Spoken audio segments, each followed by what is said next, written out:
falta de liderança, barra organização, e depois falta de trabalho, porque ideias toda a gente tem ideias maravilhosas e toda a gente adere a ideias, mas as ideias não servem de nada se não houver trabalho, liderança e organização. No curso de stand-up comedy é exatamente essa, a linguagem não verbal.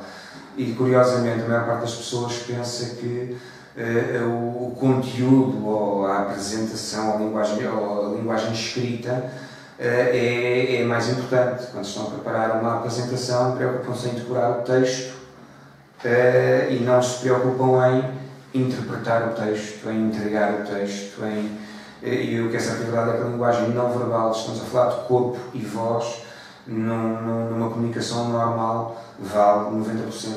Ou seja, as pessoas perdem 90% do tempo a decorar 10%, enquanto deviam perder 90% do tempo a preparar, porque o corpo acaba por ser um instrumento de comunicação que nós, em Portugal, usamos pouco.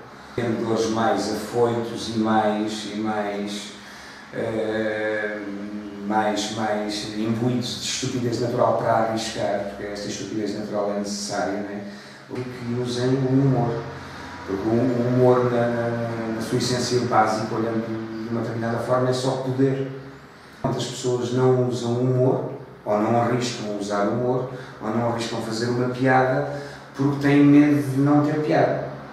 Não é? Pensam que é uma coisa dramática. Se eu chegar aqui e contar uma anedota, ou disser uma piada qualquer e ninguém se rir, é uma dor terrível, não é? Uma dor terrível para o meu ego. Okay? Portanto, mas o ego não interessa para nada. O facto é, sendo o mais pragmático possível aqui, é que toda a gente deve usar o humor porque é seguro.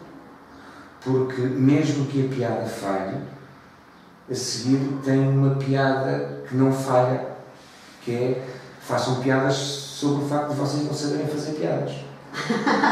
Boa técnica. E aí, se eu for tiver uma startup de câmaras de vídeo mágicas, não é?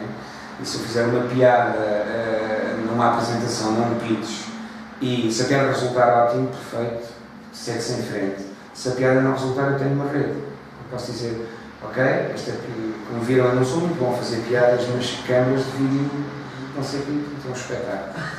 É sempre seguro, é sempre seguro.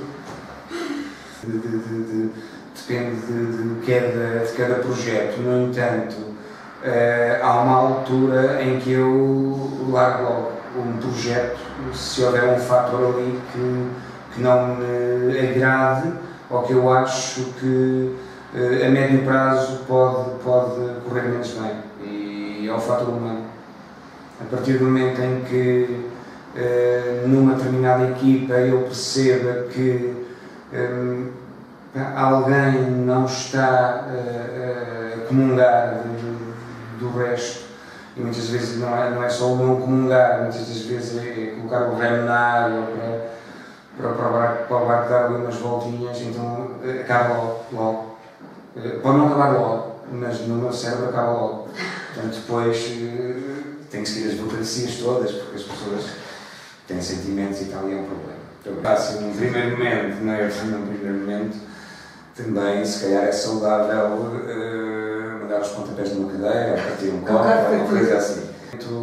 Em que eu percebo que, ok, falhei, agora tenho duas hipóteses: eu posso estar aqui a remoer-me e a maldizer tudo o que não fiz, mas já não volto atrás.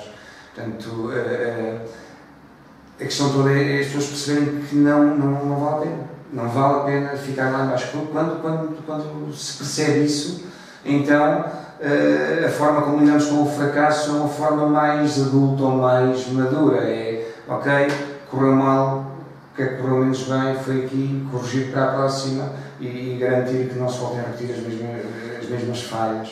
E seguir em frente.